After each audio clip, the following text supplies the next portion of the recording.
Bonsoir, bonsoir à toutes et à tous et bienvenue sur El Magharibiya. Quel plaisir de vous retrouver pour ce nouveau numéro de Microscoop. Soyez les bienvenus, l'info continue après Microscoop. Donc vous avez rendez-vous avec mon ami confrère Jamaldin Taleb pour l'Umr et puis juste derrière le standard vous est ouvert avec notamment la diffusion d'images inédites. Vous pourrez réagir en direct sur El Magharibiya. Septembre dernier, donc dans son discours lors de la 78e Assemblée générale de l'ONU à New York, donc Abdelmadjid Tebboune, président algérien, nous allons l'écouter dans un instant.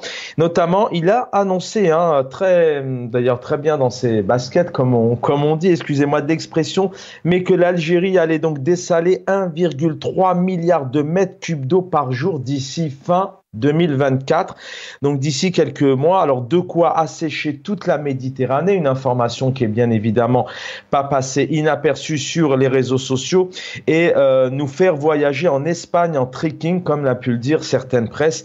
Il est bien évidemment impossible de dessaler 1,3 milliard de mètres cubes d'eau par jour. On va écouter ici le président pour ouvrir cette émission.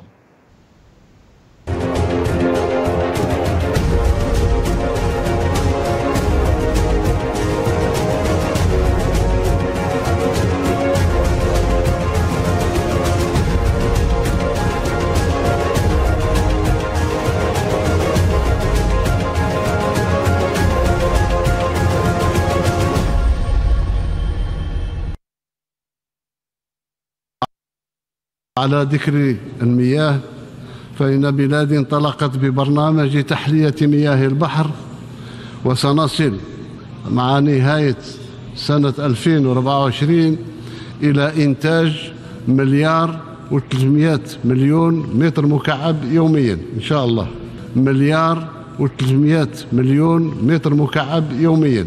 1,300,000,000 متر مكعب يوميا. 1,300,000,000 متر مكعب يوميا. Voilà. Beaucoup d'interrogations sur cette annonce devant ce parterre de personnalités. Donc, par son annonce, le président algérien affirme pouvoir donc produire à lui seul donc 11 fois la production mondiale d'eau dessalée, et ce avant 2024, selon notamment les statistiques de 2022. L'Association internationale de désalinisation donc annonce 22 800 usines donc dans le monde, et elles fournissent environ 110 millions de mètres cubes d'eau par jour, et l'Algérie qui annonçait via son président 1,3 milliard de mètres cubes d'eau dessalée par jour. Il y a maintenant quelques années, malheureusement en Algérie, on voyait ces paraboles, ces antennes paraboliques qui arrivaient et qui envahissaient les façades d'immeubles, les toits des maisons, les balcons et les fenêtres. Et aujourd'hui, quelques 20 ans plus tard, c'est un nouveau phénomène qui est en train de défigurer malheureusement le paysage algérien. Énormément de villes le vivent aujourd'hui en Algérie, aux quatre coins du pays. Ce sont ces citernes qui sont installées sur les façades d'immeubles, des citernes en plastique qui suscitent bien évidemment beaucoup de questions. Anarchie, nouvelle couche de laideur, dangerosité d'une telle pratique, et puis des problèmes de santé et de sanitaire. Vous l'avez compris, nous allons parler de l'eau potable aujourd'hui dans un pays continent comme l'Algérie. L'actualité est bien évidemment dominée par la wilaya de Tiaret, qui maintenant depuis plusieurs mois est privée totalement d'eau. Nous allons sorti notamment de son wali dans quelques instants, Ali Bouguera, pour gérer la crise d'eau étouffante qui touche, selon donc le wali, la ville de Tiaret et 3 autres communes donc de la même wilaya. Voici la solution. Il dit clairement: la solution disponible, c'est d'approvisionner les habitants de la ville pendant le mois de juin avec des citernes déployées depuis plusieurs autres wilayas. Sauf que cette wilaya vit ce désastre déjà depuis plusieurs mois. Déjà depuis moins d'un an, et puis vous l'avez compris, nous allons parler de la situation de l'eau en Algérie. Allez, il est 19h05, bienvenue à nos invités. Pour en parler, Asdine Toumi, bonsoir, militant politique, opposant politique, vous êtes en Algérie, bienvenue.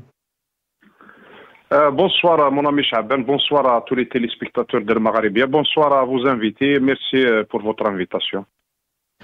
Merci infiniment. Est avec nous aussi Lyes Djebaili, ingénieur économiste, mais aussi spécialisé dans certaines questions comme les infrastructures liées à l'urbanisme, même dont l'eau par exemple. Lyes Djebaili, bonsoir et bienvenue. Est-ce que Lias Jebaili est avec nous? Il est là. Bonsoir Lias Jebaili, bienvenue. Bonsoir Chaben, merci pour ton invitation. Je salue vos invités, en l'occurrence M. Asdin Toumi et toute l'équipe d'El Magharibi. Merci encore pour l'invitation. Voilà, et d'ici 19h30, nous devrions avoir Rachid Hassani avec nous. Asdin Toumi, je vais commencer par vous. Merci de nous consacrer ces quelques minutes pour ouvrir l'émission. On va parler bien évidemment de Tiaret, qui est en train de vivre maintenant une pénurie d'eau potable, d'eau au robinet. Il n'y a plus d'eau, notamment dans la wilaya, déjà depuis plusieurs mois. Mais c'est un fléau, malheureusement, c'est un problème en Algérie maintenant qui dure depuis plusieurs années, plusieurs décennies, une situation que les Algériens vivent au quotidien. Avant ces fortes chaleurs qui arrivent, mais aussi tout au long de l'année. Et je le disais, les citernes en métal, les citernes en plastique font un carton en Algérie, encore aujourd'hui en 2024. Oui, effectivement, le problème... il n'a jamais été réglé. Je salue d'abord notre ami Lias Jebaili, je lui passe un bonjour. Donc je reviens à votre question. Le problème du manque d'eau, la crise d'eau n'a jamais été réglée en fait. Sauf que en hiver, les besoins diminuent, etc. Donc les barrages, ils récupèrent un peu d'eau, donc ça va. Dès que l'été pointe son nez, on rentre dans le même cycle, dans ce manque d'eau. Pas uniquement à Tiaret, mais toute l'Algérie en souffre. Et on sait très bien que c'est vrai qu'à l'ouest, le déficit pluviométrique est plus prononcé que les autres régions du pays, notamment par rapport à l'est, qui ont un barrage exceptionnel, qui est celui de Beni Haroun, avec sa capacité qui avoisine 1 milliard de mètres cubes. Quand même, il arrive à couvrir en termes d'eau potable et d'eau d'agriculture 7 wilayas au minimum. Donc, je reviens à cette crise d'eau. Donc, ce régime, en fait, il n'a jamais réussi à régler cette histoire du déficit. Maintenant, le réchauffement climatique, il est là, le changement, il est là, la hausse des températures, c'est un fait, et c'est vraiment, on y est. Après, il faut trouver des solutions. Le fait qu'il y ait des citernes partout, il y a des pays qui ont des citernes sur les terrasses, sur les balcons, notamment en Arabie Saoudite, les pays du Golfe, le Liban, etc. Mais si nous comparons, par exemple, si on prend l'Arabie Saoudite, qui produit plus de 10 millions de mètres cubes jour, nous, on est autour de 3 millions et encore, ils annoncent fin 2024 3,7 millions de mètres cubes, mais c'est insuffisant. Vous savez que les besoins de la capitale, uniquement Alger, c'est autour d'1 million. Les autorités annoncent 700 000, mais 700 000, c'est insuffisant. Avant la crise d'eau, du temps de Bouteflika, Alger, elle était approvisionnée à raison de 1,2 million de mètres cubes jour. Donc, vous voyez, si on prend une moyenne, donc on récupère les pertes, etc. Donc, c'est autour d'1 million. Donc, aujourd'hui, le dessalement en Algérie, c'est autour de 3 millions. Peut-être un peu plus, peut-être un peu moins, je ne sais pas. Mais autour de ça, je n'ai pas les vrais chiffres. En tout cas, officiellement, ils annoncent fin 2024 3,7 millions de mètres cubes, d'où le chiffre de 1,3 milliard de dollars qui a été donné par le chef de l'État à l'ONU parce que tout simplement il voulait dire par an en fait, parce que c'est les 3,7 millions par jour multipliés par les jours de l'année, vous trouverez le chiffre de 1,3 milliard et encore, et je reviens à l'Arabie Saoudite qui est aujourd'hui autour de plus de 4 milliards de mètres cubes par an. Donc aujourd'hui il y a un problème, il y a ce déficit. Non seulement par rapport à l'eau potable, mais par rapport à l'agriculture. Je reviens juste un mot. Pourquoi le chef de l'État a tenu à donner le chiffre par rapport au dessalement à l'ONU? Tout simplement parce que dans l'accès à l'eau, ça fait partie des droits humains, les droits élémentaires de l'humain d'avoir accès à l'eau potable. Et aujourd'hui, c'est pour ça qu'il voulait montrer au monde que, en termes, or que les institutions internationales savent très bien qu'il y a un manque d'eau dans notre pays. Donc, ça fait partie des droits de l'homme. Nous, quand nous disons qu'il y a un problème de droits de l'homme en Algérie, c'est pas uniquement les libertés, l'accès à la santé de qualité, l'accès à l'école de qualité, l'accès à l'eau potable, l'accès aux denrées alimentaires, il y a beaucoup. Tout ça, ça fait partie de... Donc aujourd'hui, ce régime, il est incapable d'offrir une vie décente aux citoyens. Alors par rapport... Concernant justement ce régime, pour prendre un peu de la hauteur, on est à quelques semaines maintenant des élections, des élections qui ont lieu le 7 septembre. On a tout de même ces sorties, on en parle depuis plusieurs jours, mais c'est lié. Les Algériens attendent un bilan positif des choses qui ont été faites. Vous parlez de l'eau potable, de l'agriculture. Très peu d'Algériens consomment l'eau du robinet. C'est souvent alors il y a aussi cette problématique-là. Il y a l'eau courante quand on ouvre un robinet et on a de l'eau qui coule à floison H24, mais qui ne passe pas spécialement par des citernes. On a l'impression, vous le disiez, c'est un droit, mais on a l'impression, si on prend le mandat d'Abdelmadjid Tebboune par exemple, depuis 5 ans, qu'est-ce qui réellement a été fait par son ministre de l'hydraulique, qui avait fait notamment quelques annonces. Abdelmadjid Tebboune, en janvier 2024, l'approvisionnement de la population eau potable figure en tête des priorités de l'État, dit le président. Les stations de dessalement de l'eau de mer étaient à même d'assurer un approvisionnement régulier en eau potable pendant au moins 15 ans sans perturbation. Et il a même dit clairement que l'Algérie a occupé en peu de temps la première place à l'échelle africaine et la 3e sur le plan arabe. Qu'est-ce qui réellement a été fait? Il y a beaucoup d'annonces, mais on a l'impression que c'est un sujet donc vital, prime droit, effectivement, mais le pouvoir ne s'en préoccupe pas spécialement puisque c'est un problème qui touche énormément de wilayas aux 4 coins du pays et même la capitale ou Oran ou Constantine qui sont des grandes villes.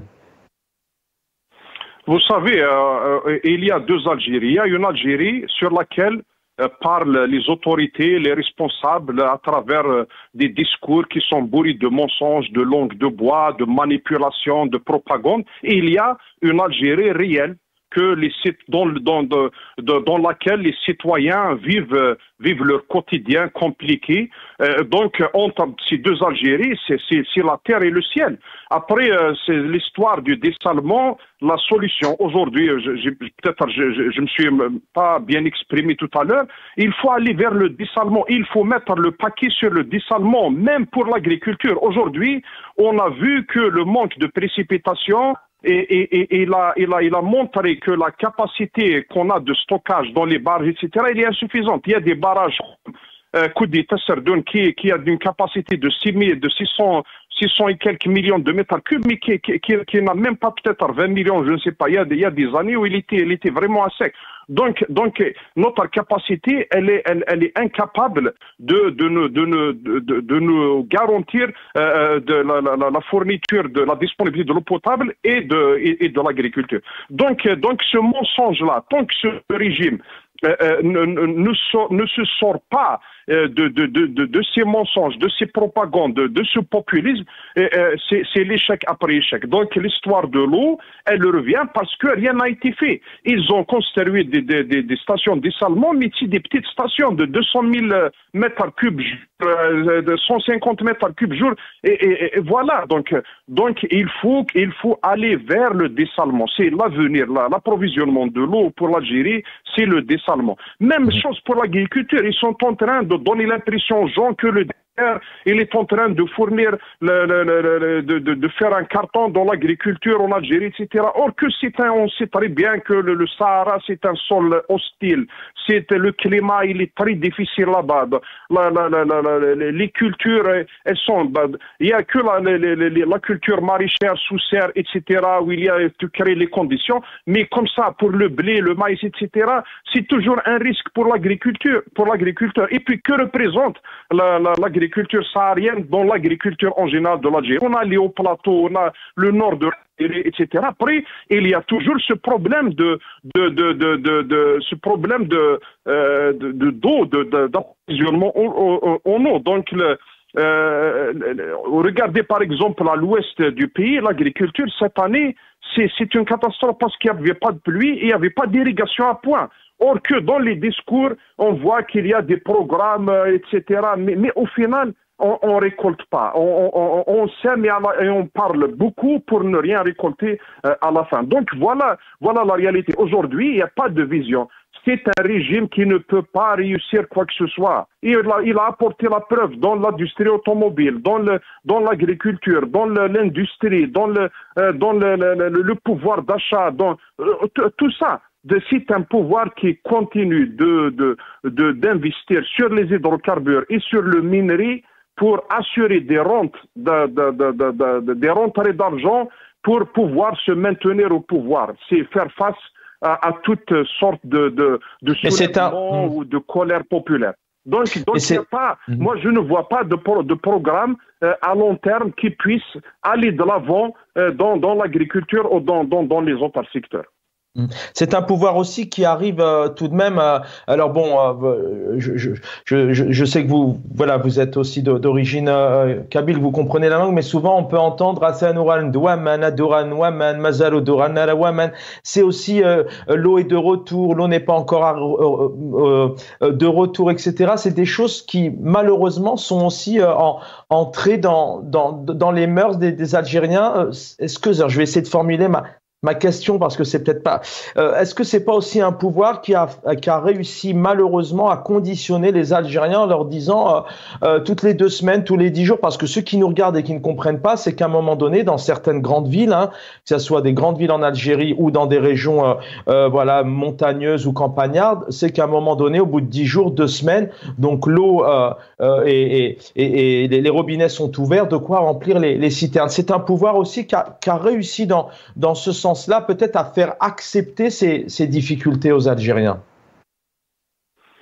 Non, à les faire accepter. Moi, je pense que le peuple algérien, une partie du peuple, elle est consciente. Il y a toujours une partie qui vit dans les grands quartiers, les quartiers chics de certaines villes, notamment dans la capitale, etc., qui bénéficient des avantages, etc.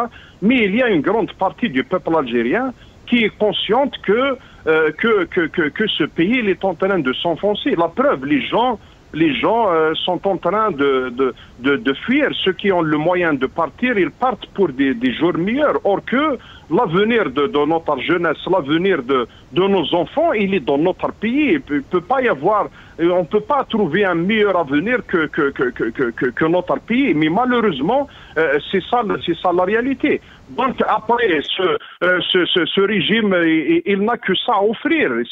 Il ne trouve pas de solution. Lui-même, il s'est concentré sur les solutions qui le concernent lui-même, parce que la vraie crise sur laquelle le pouvoir est en train de travailler, c'est sa propre crise. C'est d'après Bouteflika, il n'arrive pas à trouver les moyens, les ressources nécessaires pour se régénérer, pour se rééquilibrer encore une fois et se maintenir pour 10, 15 ou 20 ans. Il est en train de trouver des solutions pour gagner un peu de temps, 2 ans, 3 ans, 4 ans, jusqu'à 5 ans, avec un deuxième mandat, si elle arrive au bout, c'est 5 ans. Donc après, il faut trouver d'autres solutions. Donc il est dans cette optique-là. Après, vous voyez un gouvernement qui est complètement absent, effacé. Les gens ne connaissent pas les noms des ministres. On a vu la nomination d'un premier ministre qu'on n'a jamais vu sur le terrain ou donner une conférence ou de faire une conférence et accepter de faire la conférence et d'affronter la presse, ne serait-ce que la presse qui est soumise. Leur presse, ils n'arrivent même pas à faire un direct avec des journalistes pour répondre aux questions. Donc voilà, c'est un pouvoir qui n'assume pas ses responsabilités. Dès qu'il y a un problème, vous voyez par exemple cette image des gens qui couraient derrière un camion avec une citerne d'eau potable à Tiaret, et puis le pouvoir, vous pouvez avoir un ministre ou un autre parler de complot, voilà, c'est les membres d'Aïsaba qui sont en train de faire les blocages, ils veulent revenir, etc. Donc cette époque, l'époque de Bouteflika, il est parti, les gens, ceux qui sont en prison, ceux qui sont morts, ceux qui ont fui le pays, ont fui le pays, mais vous là, vous êtes depuis 2019, voilà, il faut répondre il faut présenter un acte. Donc c'est ça le mépris du peuple, cher ami Chaben. Il a atteint les sommets dans notre pays. Non seulement ils veulent aller vers un autre mandat, ils veulent continuer avec un bilan négatif. Qu'ils ne veulent même pas affronter le peuple. Ils ont fermé, verrouillé le jeu politique. Ils veulent s'imposer. C'est un coup de force. Ils vont s'imposer comme ça. Donc voilà. Après le peuple, il peut être patient, mais combien de temps seul l'avenir ne répondra à cette question. Merci Azdine Toumi. Un dernier mot, s'il vous plaît, vraiment très très rapidement. Sonatrach a signé donc avec ExxonMobil donc un contrat concernant le gaz de schiste qui déjà a fait donc le peuple de Adrar a exprimé sa colère en 2015, notamment le militant Mohamed Ghasmi qui est toujours derrière les barreaux, hein, qui combat cette idée du pouvoir. Il faut rappeler, pour extraire le gaz de schiste, il faut utiliser énormément d'eau. À votre avis, est-ce que c'est une priorité aujourd'hui en Algérie, au moment où le monde entier essaye de travailler aussi pour l'environnement, éliminer les plastiques? Je dirais aussi que les plastiques aujourd'hui prennent énormément de place, notamment les citernes par exemple. Votre réaction sur le gaz de schiste?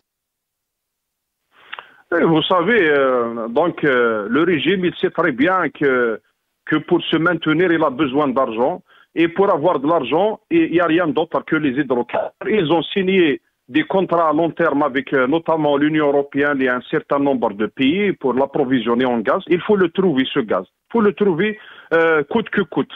Au détriment de l'environnement ou au détriment des générations à venir, etc. Mais en tout cas, nous sommes dans cet état d'esprit. Il faut tout ce qu'on peut exploiter. Il l'exploite.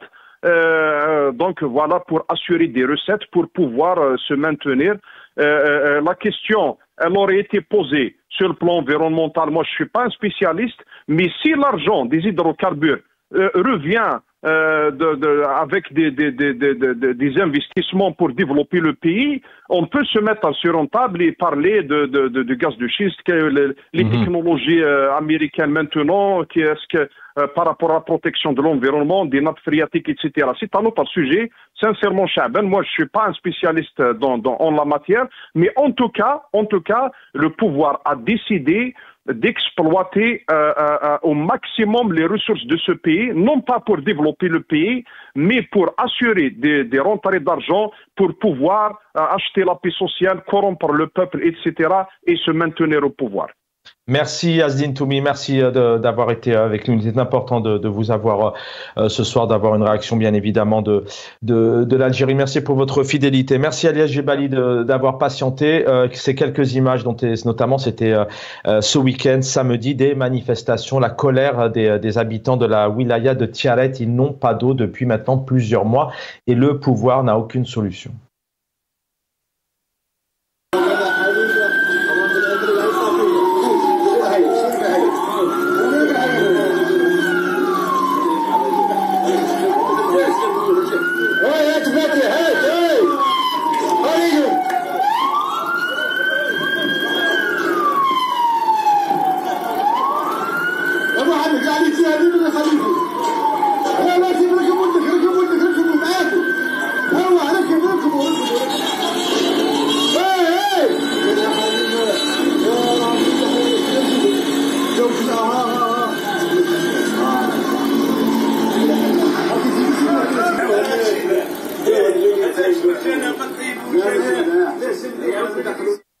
L'eau reviendra au robinet d'ici juillet avec un projet qui va s'étendre sur 42 km et qui devrait fournir 10 000 mètres cubes. Voilà une des annonces qui a été faite donc hier par le wali de la wilaya de Tiaret.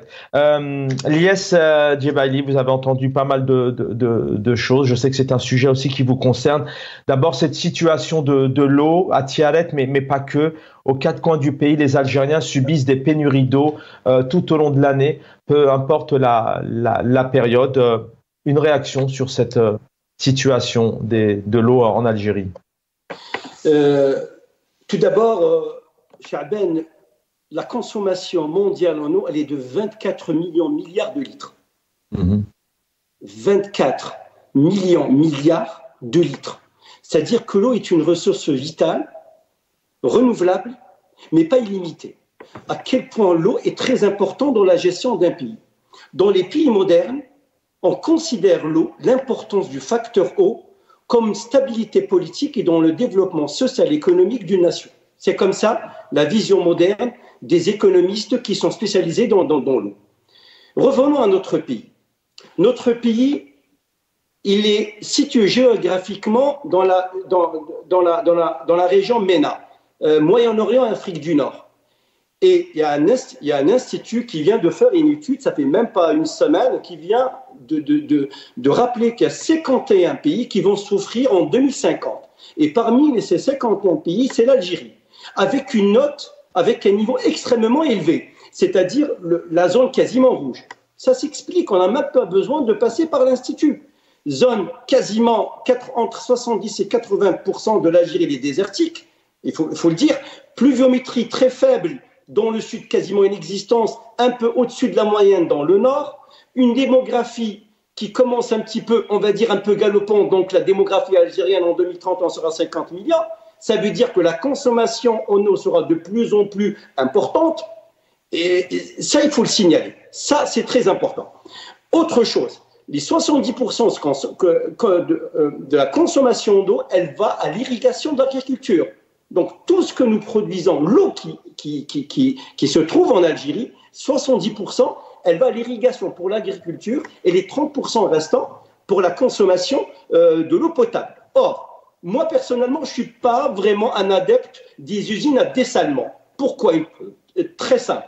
Il faut faire un mix. Si on veut proposer une solution, un mix. Il faut à la fois des usines de dessalement à petite et moyenne contenance, on va dire comme ça, mais il faut utiliser ça parcimonie.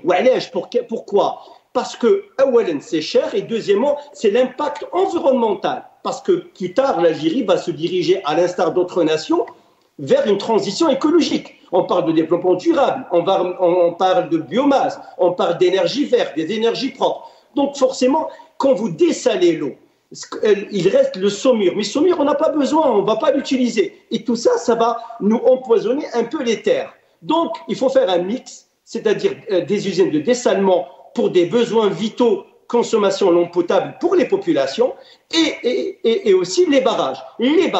Le problème de ce régime, il n'a pas donné une vision qui est claire. Au fait, nous, ce que nous manquons, les barrages. Nous avons 1 ou 2, 3 grands barrages, tout simplement, mais il faut beaucoup de barrages, beaucoup de retenues, mais à condition, quand vous construisez des barrages, un barrage, c'est pour 90 ans, 100 ans. Il faut un entretien, il faut entretenir un barrage. Parce que le barrage, c'est lui qui va vous alimenter. Regardez l'Égypte. L'Égypte, elle a ce qu'on appelle le barrage en terre, Assouan, qui alimente des millions et des millions de kairotes. Nous, on a des barrages. Certes, on a Bnihar, mais de temps en temps, ils sont en panne, ces barrages. Donc, ils sont en panne. Ça veut dire qu'ils n'alimentent pas. Et comment vous pouvez satisfaire 44 millions d'habitants avec une pluviométrie faible, avec un stress hydrique pas possible et avec une consommation de plus en plus abondante. Donc ça, c'est... Mais vous parlez... Mais Ilyas Djebali, vous parlez du régime. Pardon. Vous parlez justement de vision. Est-ce que vous avez, vous, des éléments, parce qu'effectivement, depuis 5 ans, parce que le mandat se termine, un président et sa gouvernance donc est responsable, bien évidemment, de la sécurité à tous les niveaux du peuple en général. Est-ce que des choses ont été mis en place, notamment concernant, on parle effectivement de cette richesse qui d'ailleurs se fait de plus en plus rare, mais de l'eau, quand on voit l'état du pays, c'est une image malheureusement choquante. On a ces véhicules citernes qui passent dans les villages et dans les villes, dans les wilayas, distribuer de l'eau. Aujourd'hui, là, c'est récent. Pour ceux qui ne connaissent pas l'Algérie, ce sont donc des milliers de citernes en plastique qui commencent à être donc qui sont attachées à côté des fenêtres sur les hauteurs des immeubles. Vous parlez de vision. Est-ce qu'il y a des choses qui sont faites par le ministre, par le pouvoir aujourd'hui algérien, des projets vraiment pour alimenter l'eau. Est-ce que vous avez des éléments là-dessus depuis ces 5 années? Parce qu'on a l'impression effectivement qu'il y a un manque de gestion, un manque de gouvernance, d'incompétence, ou peut-être même un laisser-aller total, voire un mépris du peuple dans ce sens-là. Mais au fait, à vrai dire que la vision n'existe pas depuis très fort longtemps. C'est un échec cuisant dans la gestion de l'eau potable en Algérie. C'est depuis des décennies. 5 ans et revenir en arrière. C'est-à-dire, on n'est jamais arrivé à satisfaire un besoin vital élémentaire du citoyen algérien. C'est-à-dire l'Algérien, quand il rentre chez lui, il ouvre le robinet, il faut que l'eau coule.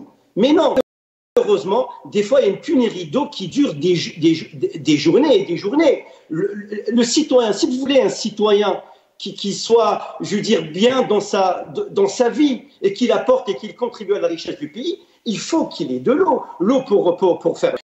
L'eau pour prendre une douche, l'eau pour ses besoins élémentaires, je dirais élémentaires, mais le régime n'a jamais su faire. Un barrage ne peut pas suffire, 2 barrages ne peuvent pas suffire, il faut diversifier les barrages. Il faut faire des barrages en terre, des barrages en voûte, des barrages en béton, 3 types de barrages. Nous, qu'est-ce qu'on a en Algérie? On a un petit barrage, oui, je dis un petit barrage en terre. On aurait pu faire un barrage en terre comme celui d'Égypte.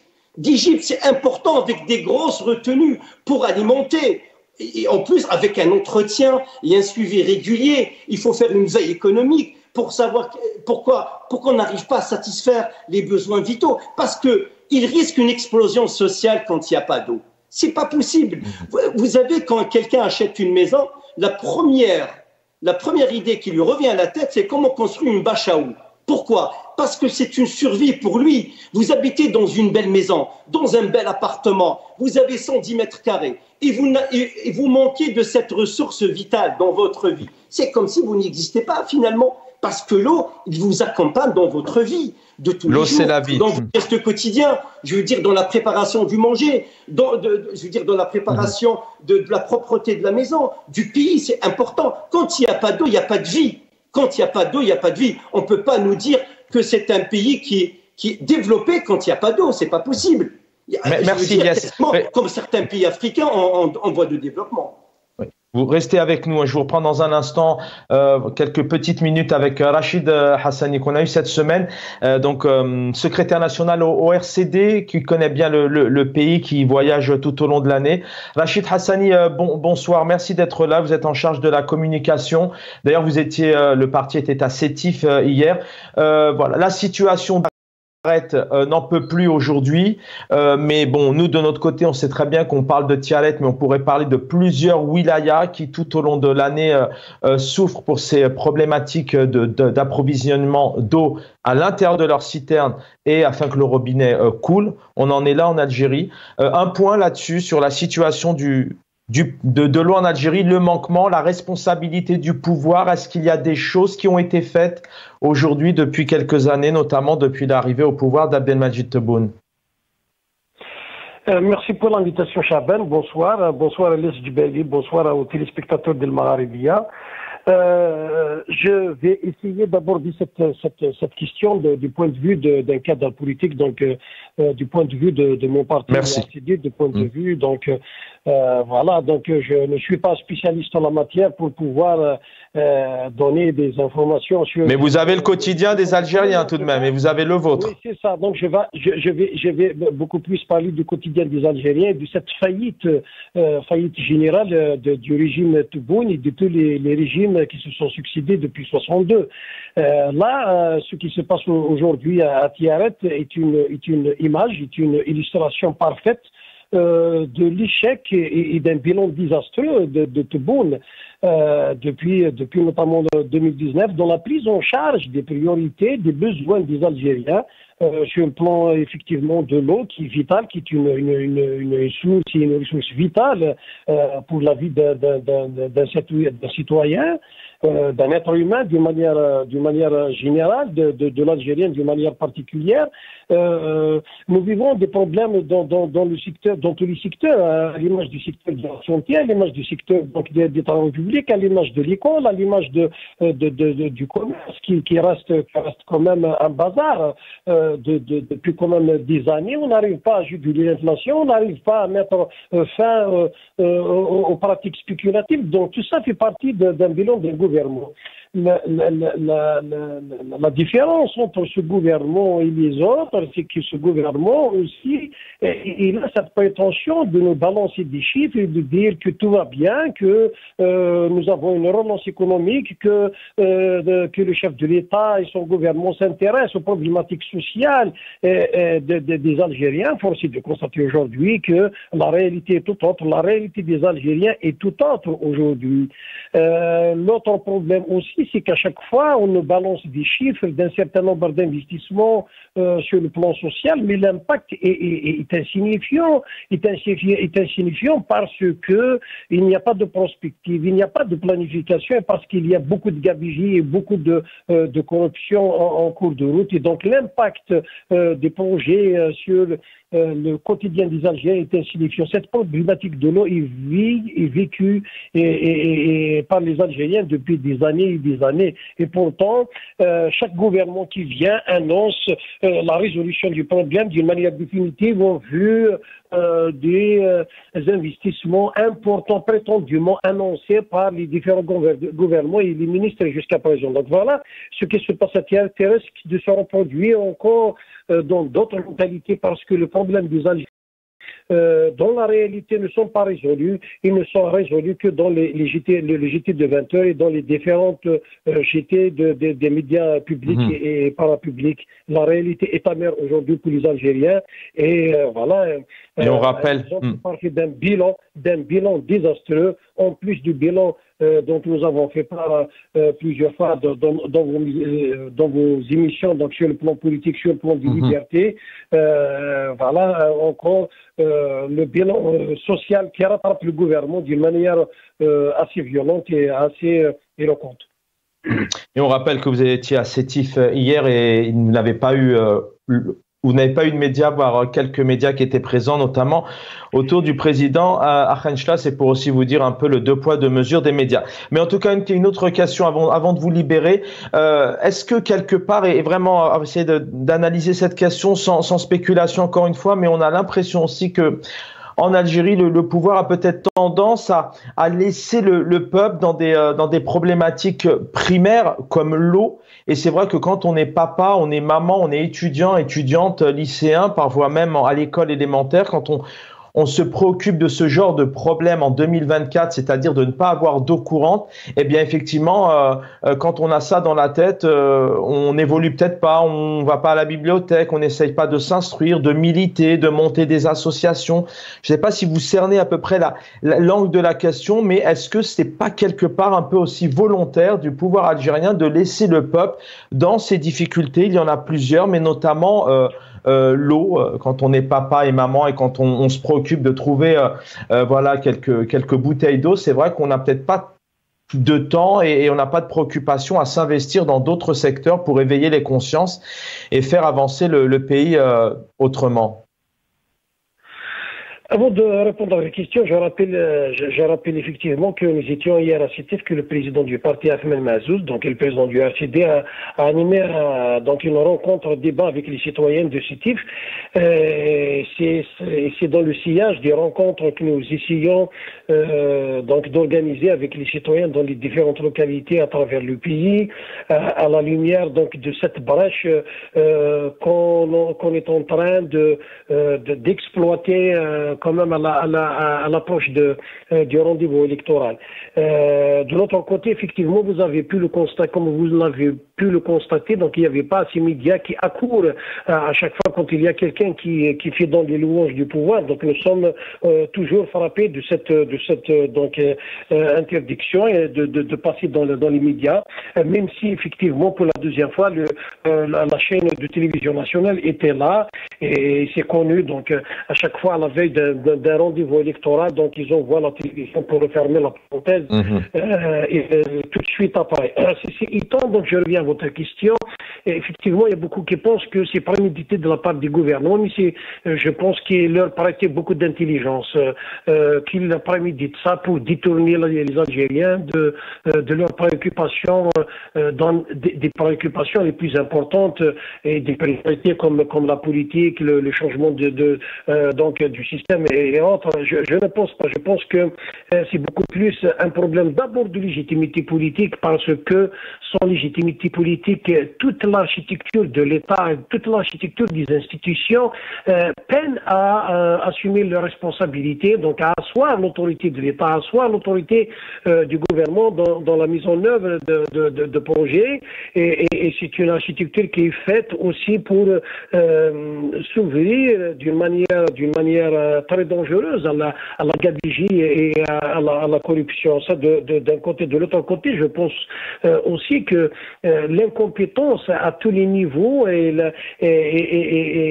l'incompétence à tous les niveaux de l'État et des institutions fait qu'aujourd'hui, on ne fait pas dans la prospective, on ne fait pas dans la planification en termes de projets. On réagit à chaque fois aux urgences et le gouvernement vient pour éteindre à chaque fois le feu. Et donc, ils sont dans l'incapacité totale de répondre aux besoins des Algériens. Et la seule manière de répondre aux besoins des Algériens, c'est de laisser les Algériens eux-mêmes choisir leur gouvernement, donc choisir les institutions, donner la légitimité aux institutions. C'est de cette manière que l'Algérie pourra effectivement avoir un gouvernement compétent, avoir des compétences qui peuvent agir en faveur et pour le peuple, et non pas agir aux urgences pour acheter la paix sociale et permettre la pérennité du gouvernement et des décideurs au pouvoir. Voilà la problématique de l'Algérie aujourd'hui, et donc tout revient à la politique et donc à la légitimité tronquée des décideurs et de nos institutions. Merci à Rachid Hassani. Voilà, agir en urgence, effectivement, veille des élections. Merci infiniment Rachid Hassani du RCD, secrétaire national à la communication. On va écouter ici donc les représentants de Tiaret qui se posent cette question: où est l'eau?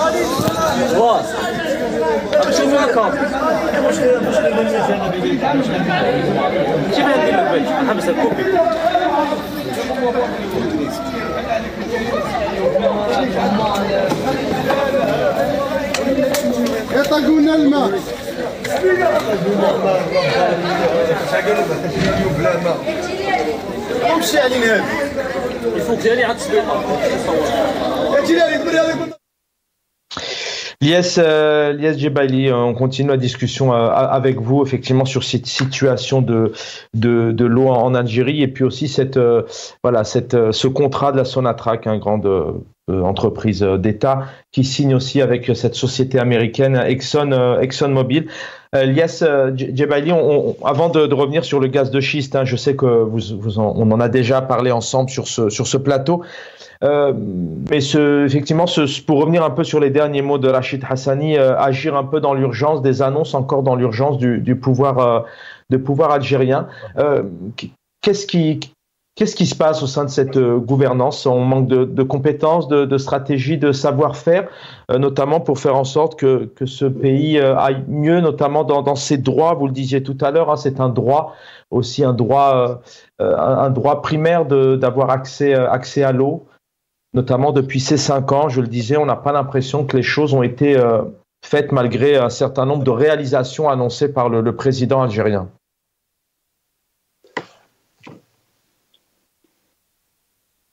Lies Djebaili.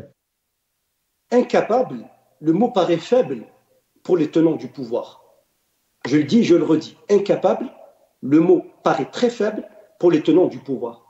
Parce qu'ils sont incapables de satisfaire le droit le plus élémentaire. C'est fournir l'eau pour ses citoyens. Entre conseil interministériel et réunions sectorielles, le gouvernement ou le pouvoir ou le régime, peu importe les qualifications, la dénomination, ils s'abritent toujours derrière la pluviométrie, derrière le stress hydrique et vendent surtout les illusions au peuple. Ce qu'on voit à terrain, c'est à l'image de tous les pays. Et le régime et le pouvoir, le gouvernement, sait pertinemment que sur les 44 wilayas, il y a 22 wilayas qui souffrent de ce problème. 22 wilayas. Donc il faut anticiper. Il faut anticiper, il faut être dans l'anticipation. On voit bien qu'il y a un malaise social. Les gens souffrent en brûlant des pneus parce que laissez l'eau couler, relâchez l'eau. On dirait c'est une denrée qui devient de luxe en Algérie. L'eau. Mais vous parlez d'incapacité. En 2020, le président algérien, d'ailleurs, je rappelle aussi aux téléspectateurs qu'une lettre parue d'ailleurs chez nos confrères du Soir d'Algérie, une lettre émanante de la wilaya de Tiaret, des représentants avaient envoyé une lettre à la présidence où ils avaient repris les mots du président qui avait fait une intervention début 2020. Nous reprenons ce que le président lui-même a dit. La majorité des citoyens ne demandent pas la fortune, mais simplement la préservation de leur dignité. Voilà les mots du président algérien début 2020. Et Tiaret a envoyé une lettre en août 2020 déjà. Voilà, le temps passe concernant cette situation de l'eau. Donc encore une fois, il y a des mots qui sont là, Lies Djebali. Il y a une incapacité, mais on a quand même quelques annonces qui sont faites. Oui, mais on revient toujours à la même question, c'est que le régime est incapable de réformer. Il est dans une impasse. Vous savez, le premier article de la Constitution allemande, c'est la dignité humaine. La dignité humaine, c'est le premier article de la Constitution allemande après la Seconde Guerre mondiale.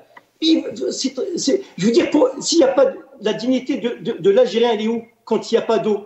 Vous savez, quand des jeunes ils sortent dans la rue pour exprimer leur colère, c'est une colère qui est légitime, qui est compréhensible, parce qu'ils demandent de l'eau. Et le régime, le pouvoir, le gouvernement est incapable de solutionner. C'est quoi? Il y a un manque de solutions. Ouais. Et ça va continuer. Dans 1 an, dans 2 ans, ça va continuer. Tant qu'il n'y a pas de réforme structurelle, tant qu'il n'y a pas de changement dans ce pays, tant qu'il n'y a pas de retour de légitimité, tant qu'il n'y a pas de mise en place de compétences et de convictions pour construire un vrai État, de la restauration de la dignité humaine en Algérie, on ne peut pas avancer. On ne peut pas avancer. Le pays ne Vous avez lu ma question. Vous avez lu ma question. Donc du coup, c'est un problème aussi peut-être de projet politique. On sait que quand un président arrive au pouvoir, il nomme un premier ministre, un gouvernement avec des axes précis. On entend il y a ce manquement en Algérie depuis 5 ans. Il n'y a pas eu un projet économique, politique précis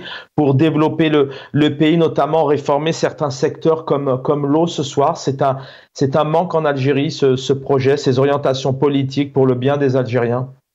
Ça navigue à vue.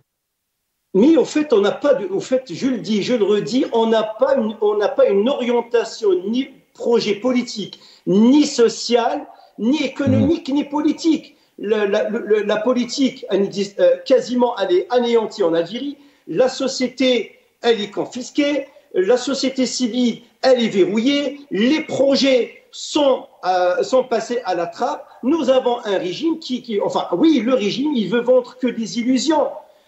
Vous avez vu son discours à l'ONU. Son discours à l'ONU, c'est incompréhensible venant d'un président d'un pays comme ça, en haranguant une foule de technocrates, de politiques qui comprennent la situation, ce qui se passe en Algérie. Le problème de l'eau, c'est à l'image d'autres problèmes. Le problème du logement, le problème de la pénurie du blé qui va arriver bientôt, parce que, vous savez, Cha'ban, quand vous avez un problème d'eau, ça va se répercuter sur l'agriculture et ça va se répercuter sur l'autosuffisance alimentaire et par sur la santé, entre autres. Économique. Un mot sur le gaz de schiste avant de vous quitter. Il nous reste deux petites minutes. Un mot sur le gaz de schiste, Lies Jebaili. Alors, pour le gaz de schiste, moi j'étais parmi les militants ici au Hirak 2019, depuis que le régime de Bouteflika qui avait dans l'intention de proposer un partenariat avec un fournisseur et avec un producteur étranger américain de l'exploitation des gaz de schiste. Juste, Chaaben, l'exploitation du gaz de schiste est une grosse erreur, est une faillite pour les pays, est une destruction de toutes les nappes phréatiques de notre pays et la destruction de l'environnement, de la faune, de la flore et destruction du tissu économique de l'Algérie. Donc, moi, je demande à tous les Algériens de s'opposer à cette exploitation. Et en plus, l'exploitation du gaz de schiste nécessite la fracturation de la roche qui nécessite des quantités d'eau pas possibles. Exactement. Par ricochet, vous allez ternir et vous allez, noircir votre nappe phréatique, l'Albien et tout. Donc, il faut s'opposer à l'exploitation du gaz de schiste. C'est une exploitation d'un autre temps. Il faut se diriger vers les énergies vertes et vers les énergies renouvelables et les énergies vertes, c'est clair. Merci en tout cas, le message est clair. On rappelle que effectivement, il faut creuser notamment au cœur de la nappe albienne qui touche 70% de l'Algérie et puis une autre partie notamment entre autres sur la Libye et ça demande beaucoup d'eau. Lies Jebaili, merci vraiment de nous avoir accompagnés depuis le début sur cette émission. Asdine Toumi était avec nous et Rachid Hassani était avec nous aussi. L'équipe en régie, merci infiniment pour le travail que vous faites. J'aurai le plaisir de vous retrouver demain soir à la même heure dans quelques instants. Donc le plaisir de retrouver mon ami confrère Jamaldine Benchenouf et juste derrière c'est notre Jamaldine Taleb pour El Umq. Bonne soirée à tous.